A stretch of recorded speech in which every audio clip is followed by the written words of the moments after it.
आरएसवीआई info capsule सुनने वाले सभी श्रोताओं को रिंकी का नमस्कार। हाजिर हूँ मैं लेकर। क्या आप जानते हैं दोस्तों, भारत के सबसे खतरनाक एनएसजी कमांडो के बारे में आप सभी लोगों ने सुना ही होगा। प्रधानमंत्री से लेकर अन्य वीवीआईपी लोगों की सुरक्षा में एनएसजी के ब्लैक कैट कमांडो ही तैनात रहते हैं।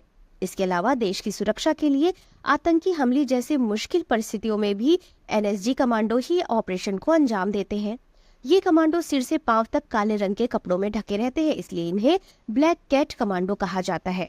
आज क्या आप जानते हैं में जानेंगे इन्हीं एनएसजी कमांडो के बारे में कुछ रोचक तथ्य। दोस्तों, नेशनल सिक्योरिटी गार्ड यानी एनएसजी भारत सरकार के गृह मंत्रालय के अधीन आने वाली 7 केंद्रीय सशस्त्र पुलिस बलों में से एक है। बता दें कि ब्लैक कैट कमांडो की सीधी भर्ती एनएसजी में नहीं होती है।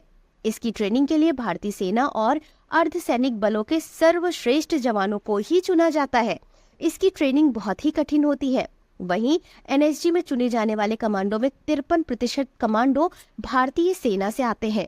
बाकी शेष 45% कमांडो सीआरपीएफ, आईटीबीपी, आरएएस और बीएसएफ से चुने जाते हैं। आपको बता दें कि एनएसजी के लिए एक कमांडो का चुनाव कई चरणों में होता है। सबसे पहले 1 हफ्ते की कठोर ट्रेनिंग दी जाती है। इस ट्रेनिंग में 80% सैनिक फेल हो जाते हैं और सिर्फ 15 से 20% सैनिक ही आखिरी दौड़ में पहुंचने में सफल होते हैं। वहीं चुने गए जवानों को 90 दिन की बेहद कड़ी ट्रेनिंग भी दी जाती है। इसमें उन्हें हथियारों के साथ और बिना हथियारों के दुश्मनों के हमले से बचने के लिए और उन पर हमला करने की ट्रेनिंग भी दी जाती है। इस ट्रेनिंग के दौरान आग के गोले और गोलियों की बौछारों के बीच बचकर निकलना होता है।